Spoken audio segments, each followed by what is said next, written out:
Hello there, this is Yvonne Teoh Bource from Connect to Soul with your soul wisdom for the week of September the 10th, 2018. And we are about to begin Spirituality Part 3.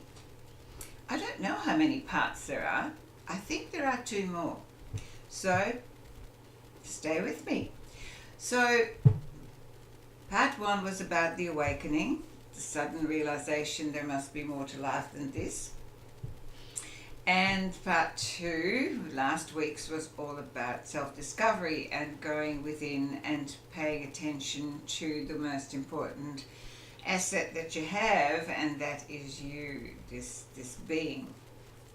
So part 3, once you have started to pay attention to you, then it is very important for you to start exploring what you have so far chosen to base your life on, what beliefs you've got, and whether those beliefs serve you, which I did mention last week.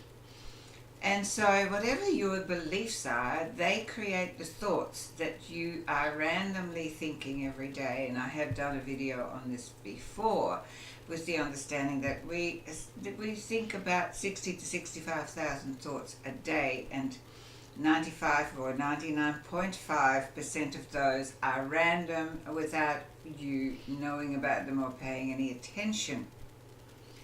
So that is a little scary, considering that your thoughts matter. In fact, that phrase itself is very important, because your thoughts create matter. You know, everything that you experience in life is related in some way to thoughts that you have had in the past. And therefore, thoughts absolutely matter.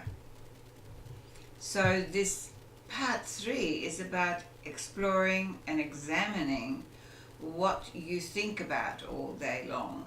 What are your dominant thoughts? What do you focus on? What do you get your knickers in a knot about? And it's usually about beliefs that you haven't even considered whether they are serving you or not.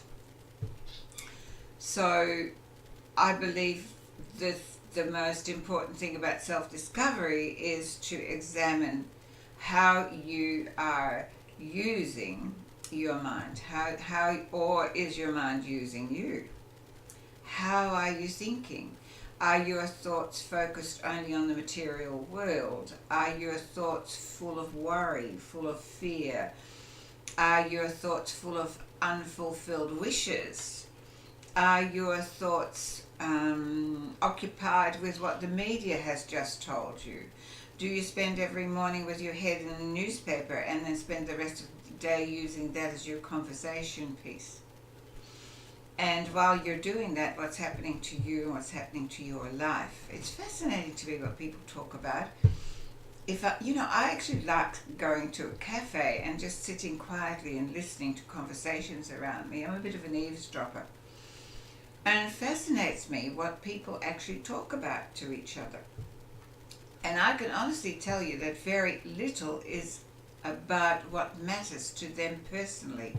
It's usually about what somebody else said, what somebody else did, what's happening about the world, and did you hear about such and such and such and such. And it's usually outside. It's usually something to do outside themselves. I very seldom hear a conversation where you hear people saying, well, this is how I actually feel, and this is what matters to me, and this is what I'm passionate about, and this is how I see the world. I don't hear those conversations very often. And when I do, I really prick up my ears and I smile, because I go, oh yes, you're actually paying attention to what you're saying and what you are thinking. Because every thought you think already exists. I'm going to say that again. Every thought you think already exists. So where does the thought come from? It fascinates me where thoughts come from. And what it actually does tell me is that it's so obvious that there is a consciousness that we're all connected, plugged into. a source that holds all thoughts, all possibilities. Because it only happened to me this morning. I was about to get out of bed. I'd done all my morning rituals and things, and it was time to get up. And for a moment, I was not consciously thinking. And when I paid attention, I can't even remember what the thought was, but it had nothing to do with me. It had nothing to do with anything that I would even ever have been engaged with. It was the weirdest thought. And I stopped and I went, what is that doing in my mind? And I realized that because I wasn't being conscious of what I was thinking, I left the door open for any thought from that field of consciousness to enter in. Do you ever find that you are it happens when you're driving quite often, yes? Because if you're doing something other than driving, you're usually paying a little bit more attention. But when you are driving, after a while it becomes rather automatic. And then you find your mind drifts away, right? And when you do that, you open yourself up to random thoughts that have nothing to do with you. And before you know it, your mind then goes on a tangent, and after a while you are somewhere very different and you go, what? So these thoughts really are important, because every time that you allow these random thoughts to run amok in your life, in your mind, it takes up precious time and precious space in your life. It takes you to a place that has absolutely no relevance and certainly isn't aligned with your path, with your intentions. It just drifts away on a cloud, a puff of smoke, because you're not being present. We talked about that last week. You're not consciously aware of your thoughts. I had to laugh just a minute before because I was looking for an oracle card, as I do every morning for myself. And I was shuffling the cards, and something came up. There was a sound on my phone that alerted me to a message. So I got distracted. I looked at the message, and it was to do with a message on Facebook about someone. And I found myself going, look, that person isn't in my life anymore. And it wasn't a kind way that I thought about it, and which is unlike me, but I just kind of dismissed it. And then as I went to shake the cards, this card just flew out of the pack, and I went, oh, what do you want to say? And I looked at it, and it said hostilities. And it made me laugh, because I'm so connected that I don't get away with those things. So I had to apologize and go, you're absolutely right. That was a hostility towards someone that's totally unaware of it. And it actually isn't who I am or who I choose to be. So I had to smile at that. So again, my thought mattered, and it came to visit me very quickly. It does that because I'm usually 95% of the time I'm very connected, and my mind doesn't wander. But that takes practice. It takes a lot of practice, which starts with intention, that you want to take control of your life, that you want to take control of your thoughts, your beliefs, and your attitudes. So I used to, there's a big chapter in my book, The Secret to Life, about beliefs, thoughts, and attitudes. And it took me a long time to work out which came first. What comes first, the chicken or the egg? Well, I always say there can't be any eggs without a chicken. That answers that question. But then there can't be a chicken without an egg, you were going to say. True. And around we go. So when I thought about the beliefs and thoughts, I'm thinking, well, what comes first, the thought or the belief? The belief or the thought? And for a long time I couldn't work it out. But then it became very clear to me. The beliefs start first. And your beliefs you have are impregnated into your mind by your minders, by the people that you first saw when you were born and where you learned being human from. And whatever their beliefs were, you bought them. I always say the easiest way to understand that is that when we have children, we teach them colours, and it's not easy. You point them out, you go, that one's yellow, and your little child goes, and that one's blue, and that one's red, and then you go, so what is that colour? And it's the blue one you point to, and they go, it's red, and you go, no darling, it's blue. How many times do you have to repeat it before they get it? But the fact is, does the child care? No, they don't care what you call the colour. They see the difference, but they don't care what you call it, and they will call it whatever you call it. And if you're colourblind, then they're in trouble right away, right? So what I'm saying is that the child has nothing to go by, so it trusts that blue is blue and red's red and yellow's yellow. And eventually we'll get that. So everything that we base what we call our truth and our understanding of life on is what other people teach us when we're little. If you are taught that anyone who doesn't believe what you believe is bad and you ought to get a gun and shoot them, which some people are taught, and so then you go and do it because you think that's okay.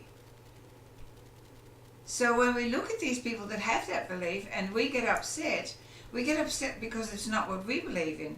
But remember that until those people actually have an opportunity to find a different belief, they're just doing what they're taught. We are an end product of what we're taught until we assess whether what we've been taught is what we want to experience. The midlife crises, I do love them. And some people have them at 13, at 11. I had mine at 11, my first midlife crisis. My first crisis in life was at 11 when somebody intentionally pushed me under a car.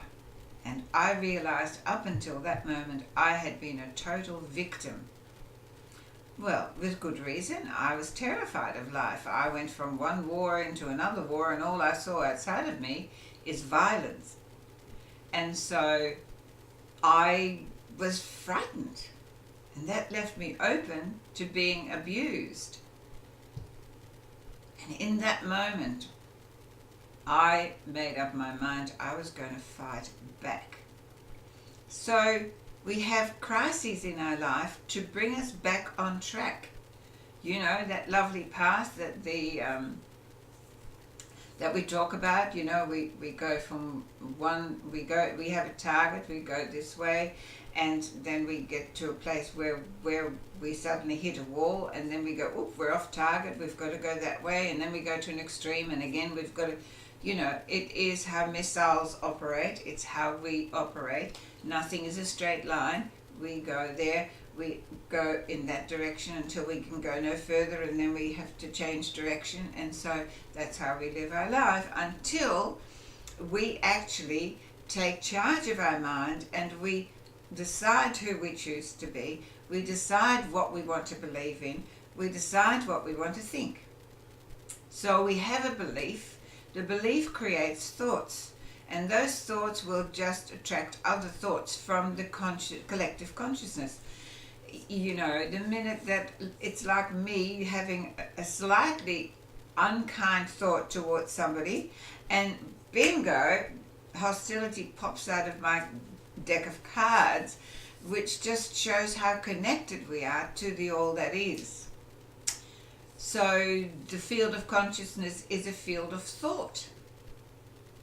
And when you have unkind thoughts, then you will draw upon you unkind thoughts, and you will draw from that unkind experiences. That's how it works. It's a very simple equation. But what is simple, but what is not so easy is to remind yourself and to remember to think consciously, to have an intention behind every thought. The only way that you can actually begin to do that is to slow everything down. And remember, I talked a lot about having Jiminy Cricket on your shoulder and being the observer. Well, you need to observe your thinking. What is your dominant thought? What do you think about most during the day? Do you think about love? Do you think about kindness? Do you think about your children? Do you worry about your job? Do you worry about how you're going to pay the next bill? Do you worry about the violence in the world? Do you sit and watch the television and you are, sucked into some violent situation in Timbuktu and you get all head up about it, and then of course you see the world as violent? Just look at where you spend your precious thoughts that create matter. If you see the world as violent, your world will say yes. It's this one, I'm sure you've heard it before. This is a field of consciousness that says yes. So if I say, I love life, the universe or the field of consciousness says yes. And then good things in life become apparent to me. If I say life sucks, then the field of consciousness says yes. And I will become very, very connected to all the things that don't work for me. If I say that I draw abundance to me every day, the universe says yes, and I will constantly have things brought to me coming into my life. If I say I am always having to struggle to pay the bills, the field of consciousness says yes, and I will continue to always keep doing exactly that. Are you getting it? I hope you're getting it. Because thoughts create matter. Thoughts create experience. So, what are your beliefs? And do you defend them? It makes me smile, because I used to defend my beliefs. I had such great opinions. I don't have any. I have strong beliefs. But they are beliefs that work for me. Believing it makes my life better. You might say, what sort of beliefs? Well, I don't believe in death. So what that means, I believe that we are pure energy and we spend some time in this shell called a body and a persona, and when that shell and persona is finished, when I have explored everything, my I being the energy within me, then the shell will no longer be necessary, and so we have a physical death, but I will continue on forever, because being energy, you cannot kill energy. It just grows on, it grows and goes on. So that's one belief. I believe life is wonderful. I didn't always, but I do. I believe life is wonderful. So every day I get up with a great sense of awe, like a child, going, I wonder what's waiting for me today. Another belief that I have that really serves me is that I believe that my body can heal itself. And as a result, I continuously heal anything that my body is needing some attention to. I know that with a bit of help from me, it can do its job. That serves me. There was another belief that was just trying to sneak in. I believe in people. Oh, I believe in people. I believe that people are basically wonderful. I believe that we're all connected. We're all one. We're all connected to this field of consciousness. I'm the same as you are. No different, except for the outer shell. Just another appliance.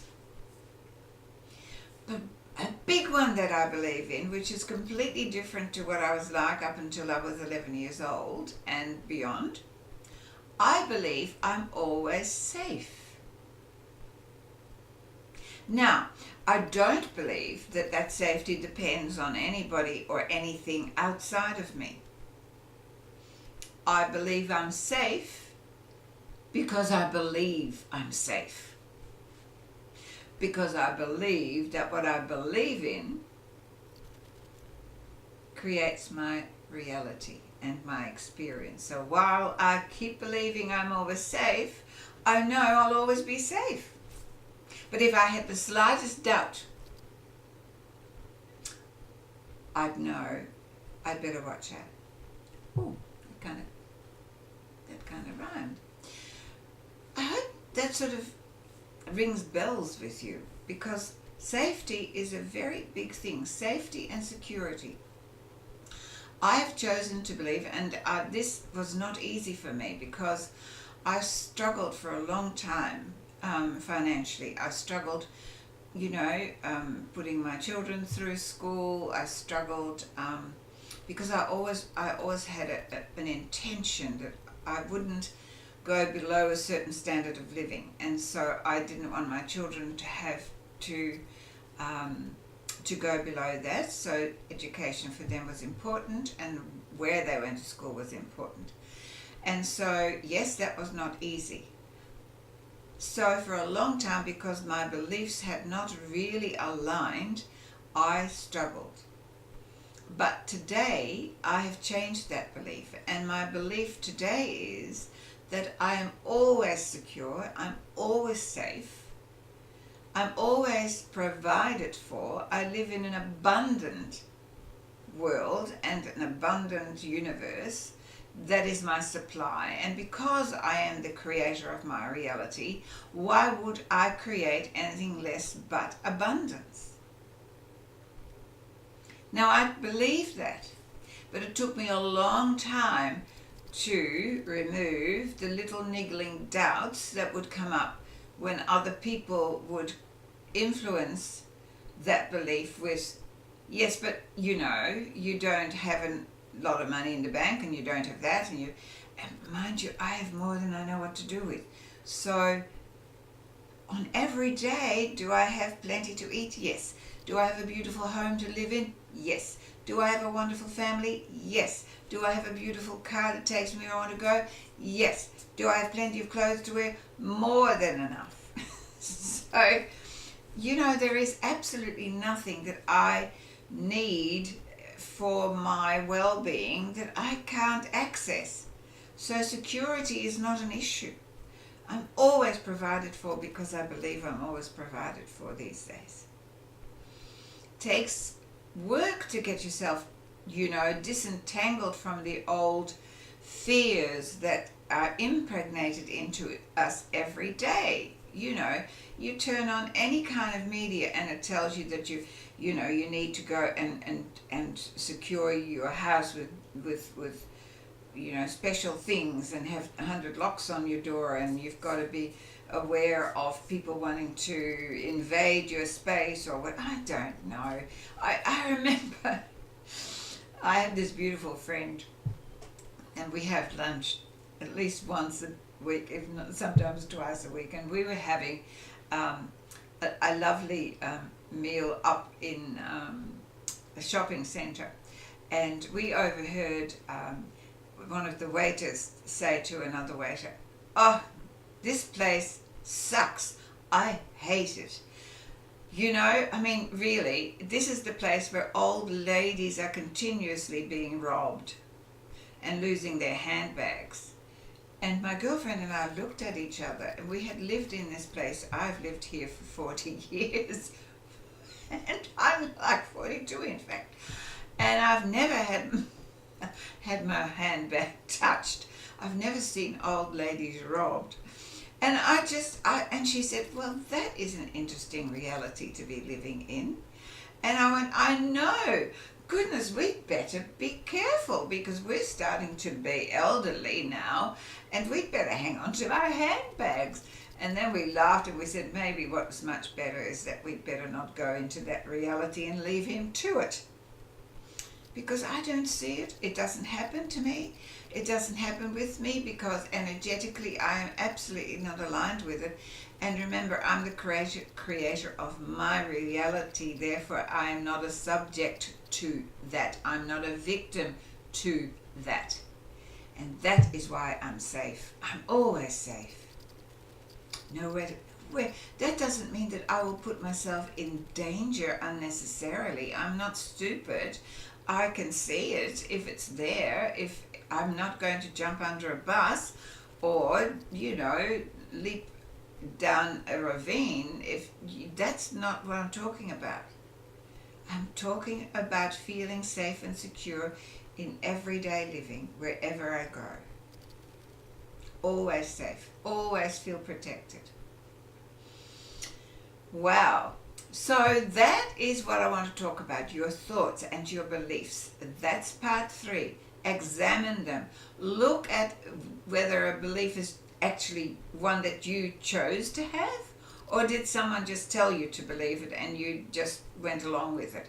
And if so, does it serve you? Does it make you feel good? Is it expansive? If not, drop it. Find a belief that does, and as a consequence, have the thoughts that go with that. Not so difficult. Not so difficult. So let's go to the oracle card of this week, and guess who it is? I do like this energy of Horus. Wow. Cosmic gateway. And that's true, because your thoughts are the cosmic gateway. Your thoughts are magnetic and powerful. Miraculous changes are occurring. That is something you must remember. Your thoughts are magnetic. Whatever you think, you are drawing yourself to it, and it is being drawn to you. So therefore, think wonderful thoughts. Think loving thoughts. Think healthy thoughts. Think abundant thoughts. Think joyful thoughts. Wow, that's a lot of work to do this day. But you know what I mean. You need to decide whether your glass is half full or half empty. Mine is always overflowing. It's not half at all. So that are your words of wisdom for this week of September 10th. As always, you can find all of my work, links in the description box. Please give me some feedback, and I will look forward to doing part 4 next week. Have a beautiful day. Have a beautiful week. Love yourself more. Namaste. Oh, and be kind to you.